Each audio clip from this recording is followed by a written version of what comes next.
رب العالمين والعاقبة للمتقين والصلاة والسلام على رسوله محمد وآله وصحبه أجمعين. أما بعد فأعوذ بالله من الشيطان الرجيم. بسم الله الرحمن الرحيم. هو الذي أرسل رسوله بالهدى ودين الحق ليظهره على الدين كله ولو كره المشركون. صدق الله العظيم. شیخ القرآن والحدیث حضرت مولانا عبد المالک صاحب، محترم چودھری عبد الواحد صاحب، محترم محمد بٹی صاحب، محترم ملک امان اللہ خان، جماعت اسلامی کے ذمہ داران اور جامعہ اسلامیہ کے تمام اساتذہ کرام، اہل محلہ جو ہمارے نمازی یہاں پر موجود ہیں، یہاں پر چھٹیوں سے جو لوگ کام کرتے ہیں وہ بھی یہاں پر موجود ہیں، بہت سارے بزرگ اور نوجوان ہمارے یہاں آس پاس علاقے کے موجود ہیں. ان سب کا میں شکریہ ادا کرتا ہوں اور میں دعا گو ہوں کہ اللہ کے خلاف سب کی رحمت کو اللہ تعالیٰ قبول فرمائے. ہم چاہ رہے تھے کہ شیخ القرآن والحدیث حضرت مولانا عبد المالک صاحب کی آخری کتاب ہو اور وہ ایک ہی کتاب ہو، لیکن کیونکہ ابھی نماز بھی ٹائم ہے اور آپ لوگوں کی دور سے تقریب اٹھا کے تشریف لائے ہیں اور ہم چاہ رہے ہیں کہ آپ تھوڑا سے تھوڑا توازو میں بھی ہو جائے. وہ نماز کے بعد ہے، اس لیے اپنی جرنی کے مطابق تھوڑا سے ہم مولانا محترم کی اجازت کے مطابق تھوڑا سے آگے بڑھیں گے. تو میں اس موقع پہ کہ جب ربیع الاول کے مہینے میں لوگ اللہ کے نبی صلی اللہ علیہ وسلم کی سیرت بھی بیان کرتے ہیں، اس حوالے سے مختلف مساجد کے اندر گفتگو ہوتے ہیں، نعت کے بھی مقابلے ہوتے ہیں، تلاوت کے بھی مقابلے ہوتے ہیں. اور یہ اس لیے کہ اللہ کے نبی صلی اللہ علیہ وسلم کی آمد کے ساتھ اس دنیا کے اندر وہ جو کفر کی تاریکیاں تھی، شرک کی تاریکیاں تھی اور چاروں طرف جو مظالم اور خرابیاں تھیں، ان خرابیوں کو اللہ تعالیٰ نے ختم کر کے اور ان تاریخوں کو اللہ تعالیٰ نے ختم کر کے اس دنیا کو اللہ کے نبی صلی اللہ علیہ وسلم کے ہدایت کے نتیجے میں اور اللہ کے نبی صلی اللہ علیہ وسلم کی آمد کے نتیجے میں ایک روشنی اللہ نے اس دنیا کو نصیب کی. اب انس رضی اللہ عنہ فرماتے تھے کہ مدینے والوں کے لیے 2 دن بہت اہم تھے. ایک دن وہ جس دن اللہ کے نبی صلی اللہ علیہ وسلم مدینہ المنورہ میں تشریف لائے، لوگ بہت خوش تھے، بچے بھی نکلے تھے استقبال کے لیے، بڑے بھی نکلے تھے اور ہر آدمی استقبال کے لیے اور بچوں کے وہ مختلف اور مشہور ان کے وہ ترانے ہیں جو بہت مشہور ہے کہ وہ اللہ کے نبی صلی اللہ علیہ وسلم کو اس کو اہلا وسہلا مرحبا خوش آمدید کہتے ہیں. اور فرماتے ہیں کہ دوسرا دن وہ کہ جب اللہ کے نبی صلی اللہ علیہ وسلم اس دنیا سے رخصت ہو گئے، وفات پائے، پھر کے دن صبح کے وقت اللہ کے نبی صلی اللہ علیہ وسلم فجر کی نماز کے دوران پردے کو اٹھا کے اور باہر دے کر صحابہ کرام نماز کے اندر مصروف تھے. اللہ کے نبی صلی اللہ علیہ وسلم نے تبسم فرمایا، خوش ہو گئے، صحابہ کرام بھی خوش ہو گئے. صحابہ سمجھے کہ آج اللہ کے نبی صلی اللہ علیہ وسلم کی طبیعت صحیح ہے،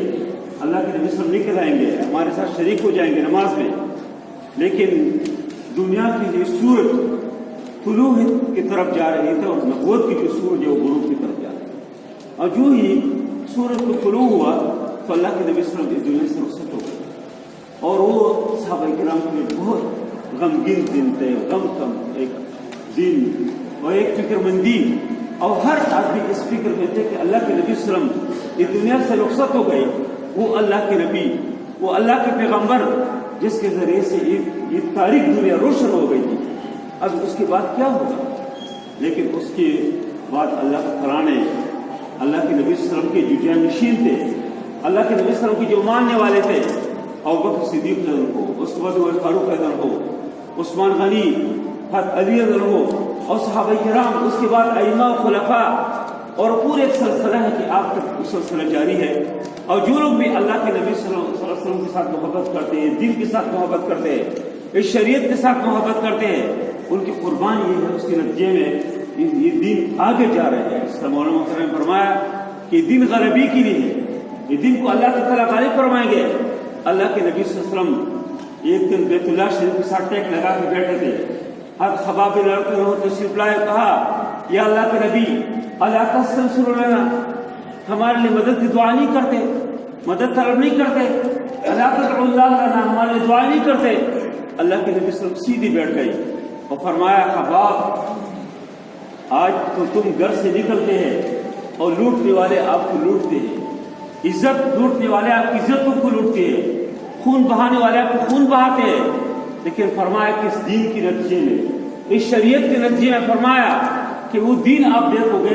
کہ کئی طرح مسافر حضرموت سے سفر کر کے صنعاء یمن تک جائیں گے، صنعاء یمن سے حضرموت تک، اور اللہ کے خوف کے علاوہ کوئی اور خوف نہیں ہوگا۔ لوگ حیران تھے کس طرح ہو سکتے ہیں، یہ کس طرح ممکن ہے؟ یہ جو بنو تغلب کی جو ڈاکو ہے، یہ جو مختلف عرب کی جو مشہور ڈاکو ہے، کیا ہوں گے؟ لیکن وہ دور اللہ تعالیٰ نے دکھایا، لوگوں نے دیکھ لیا، وہ دن لوگوں نے دیکھ لیا کہ عمر فاروق عنہ کی دور خلافت ہے، عمر فاروق عنہ رات کی تاریکی میں 24 لاکھ مربع زمین کے اوپر حکومت ہے، لیکن اب خدا ترس حکومت ہے، ایک خدا ترس خلیفہ ہے، رات کو نکلتے ہیں، ڈھونڈتے ہیں، دیکھتے ہیں کہ مسلمانوں کیا حالت ہے، ایک مسافر ہے اونٹ کے اوپر سوار ہے، مدینے کی طرف آ رہے ہیں، اور عمر فاروق عنہ آگے بڑھے، اونٹ کی مہار کو پکڑا، پوچھا من انت، آپ کون ہے؟ اس نے پوچھا کیا عمر فاروق کا انتقال ہوا، دوبارہ پوچھا من انت، اور تیسری بار جب عمر فاروق نے پوچھا تو وہ ایک نسوانی آواز، ایک عورت کی آواز فضا میں گونج اٹھی، اس نے کہا اللہ کی قسم یا آپ خود عمر فاروق ہیں یا عمر فاروق کا انتقال ہوا، ورنہ اس رات کی اس تاریخ میں اور اس خلیفہ، اس طرح عادل خلیفہ کے اس خلافت میں، اسلامی شریعت کے اور دین اسلام کے اس روشنی میں کوئی نہیں کر سکتے کسی مسافر کے اونٹ مہار پکڑے، لیکن معلوم ہوتا ہے کہ خود عمر فاروق، اس طرح عدل اللہ نے، اس طرح انصاف آ گیا، لیکن اس کے پیچھے کیا چیزیں میرے بھائیوں؟ اللہ کے نبی صلی اللہ علیہ وسلم کی سیرت کے اندر جو بنیادی جو چیز انسان اس پورے انقلاب کے پیچھے بات بھی دیکھتے ہیں تو 3 بنیادی چیزیں ہیں۔ سب سے پہلے اللہ کے نبی صلی اللہ علیہ وسلم کے بہترین اخلاق ہے، اعلیٰ قسم کے اخلاق ہے، کہ جو لوگ بات جس طرح ان کے بارے میں سنتے تھے، لیکن جب قریب آتے تھے وہ سمجھتے تھے کہ اللہ کے نبی تو کوئی اور طرح ہے، وہ تو وہی نہیں ہے جو لوگ ہم بتاتے تھے، اور وہ دین اسلام کے داخل ہو جاتے ہیں، وہ ایک تفصیلی موضوع ہے۔ دوسرے نمبر پر اللہ کے نبی صلی اللہ علیہ وسلم نے دعوت کی ذریعے سے اس دنیا کی تاریکی کو روشنی سے تبدیل کیا ہے، اور تیسرے نمبر پر جہاد فی سبیل اللہ۔ یہ 3 چیزیں ہیں کہ جو اس پوری اسلامی انقلاب کے لیے جو پیش خیمہ ہے، اس کے پیچھے 3 چیزیں۔ آج میرے سامنے علماء کرام بھی موجود ہیں، دینی مدرسے کے طلباء بھی موجود ہیں، اور اللہ کے نبی صلی اللہ علیہ وسلم شریعت اور اسلام سے محبت کرنے والے موجود ہیں، اسلامی تحریک کے ذمہ داران قائدین بھی موجود ہیں۔ اس لیے میرے بھائیوں ہمیں ان 3 چیزوں کی طرف ہمیں توجہ کرنا چاہیے، اس کو اپنانا چاہیے۔ اللہ کے نبی صلی اللہ علیہ وسلم کی جو اخلاق ہے وہ اخلاق ہمیں اپنائے۔ اللہ کے نبی صلی اللہ علیہ وسلم جس طرح دعوت کے لیے اس طرح فکر مند تھے، صبح و شام ہر وقت نکلتے تھے، حتیٰ کہ کانے میں موجود ہے، پتہ چلتا ہے کہ کل جگہ میں قافلہ ہے، کانا چھوڑ کے جاتے ہیں، اور دن اور رات ہر وقت دعوت کے لیے فکر مند رہتے تھے۔ ہمارے آس پاس کتنے لوگ ہیں جو دین سے دور ہے، اسلام سے دور ہے، نماز نہیں پڑھتے، قرآن سے دور ہے، شریعت سے دور ہے۔ ہم اگر اس طرح فکر مندی ہمارے اندر آ جائے، تیسری چیز جو ہے کہ دین کی غلبی کے لیے ہماری جو اہلیت ہے، ہماری جو صلاحیت ہے، ہمارے پاس جو مال و دولت ہے، اس کا ہم استعمال کریں کہ حق اور باطل کے درمیان جو کشمکش ہے اس کے نتیجے میں حق غالب ہو، باطل مغلوب ہو۔ اسی مقصد کے لیے اس طرح کے جو چھوٹی موٹی جو پروگرامات ہیں، یہ جو سیرت کی جلسے ہے، اور یہ جتنی بھی اللہ کے نبی صلی اللہ علیہ وسلم کے لیے جو نعت ہم پڑھتے ہیں، اس کے تعریف جو ہم کرتے ہیں، جو ہم قرآن کے مجالس ہے، صرف اسی مقصد کے لیے ہے کہ دین غالب ہو اور باطل جو ہے مغلوب ہو۔ پوری دنیا کے اندر آپ دیکھتے ہیں اس وقت مسلمانوں کے جو حالات ہیں، ہر جگہ آپ دیکھیں تو خاص کر ابھی کوئی 80-85 دنوں سے کشمیر کے اندر جو مسلمانوں کے جو حالات ہیں، ان حالات میں میرے بھائیوں ہم دین اسلام اور شریعت کے جو پوری روح ہے اس کے مطابق ہماری زندگی بن جائے۔ اللہ کے نبی صلی اللہ علیہ وسلم کے ساتھ جو محبت کی جو تقاضے ہیں اس کو ہم مکمل کریں کہ اللہ کے نبی صلی اللہ علیہ وسلم کی جو محبت ہے اس کے حقیقی تقاضے ہیں، اس کے مطابق ہماری زندگی ہو، اور اس طرح اس دنیا کے اندر قرآن کی نور عام ہو جائے، شریعت کی نور عام ہو جائے۔ جس طرح اس زمانے کے اندر باطل بٹ گیا تھا، چور ختم ہو گئے، ڈاکی ختم ہو گئی، اور دین غالب ہو گیا تھا، ہر آدمی پرامن طریقے سے، امن و امان کے ذریعے سے وہ گم پھر سکتے تھے، دوبارہ وہی دور آ سکتے ہیں۔ اسی وجہ سے لوگوں نے جو قربانیاں دی، لے کے رہیں گے پاکستان، بن کے رہیں گے پاکستان، پاکستان کا مطلب کیا؟ لا الہ الا اللہ محمد رسول اللہ، ایک مقدس نعرہ ہے، پاکیزہ نعرہ۔ اس نعرے کو اور اللہ کے نبی صلی اللہ علیہ وسلم کی اس محبت کو کس طرح حاصل کر سکتے ہیں؟ اس دین کے قریب آئے مدرسوں کے کتنے لوگ ہیں جو مدرسوں سے بہت دور ہیں، مدرسوں سے قدرتی ایک نفرت ہے، کتنے لوگ ہیں؟ الحمدللہ بہت اچھے لوگ بھی بہت زیادہ ہیں، لیکن بہت سارے لوگ ہیں جو مدرسے سے، مسجد سے، دین سے، اسلام سے، قرآن سے اس سے بالکل الرجک ہے وہ۔ اس لیے ان حالات میں ہم اپنے کردار میں پیش کریں۔ میں آپ سب کا ایک بار پھر بھی شکریہ ادا کرتا ہوں، خاص کر مولانا محترم کا کہ اس مغرب سے پہلے وہ تشریف لائے، ابھی تک ہمارے درمیان موجود ہے۔ ان کے اللہ تعالیٰ کی اخلاص اور محبت ہے اور اس کے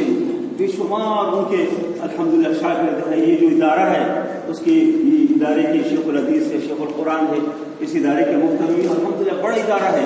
تو اللہ کے نبی صلی اللہ علیہ وسلم نے جو اسلام پیش کیا ہے، جو دین پیش کیا ہے، اسی دین کو سمجھنے اور سمجھانے کے لیے یہ ادارہ قائم ہے۔ اہل محلہ سے درخواست کرتا ہوں کہ خود ادارے پڑھنے کے لیے اپنے بچوں کو بھیجیں، جو آپ کے پاس ٹائم ہو۔ یہاں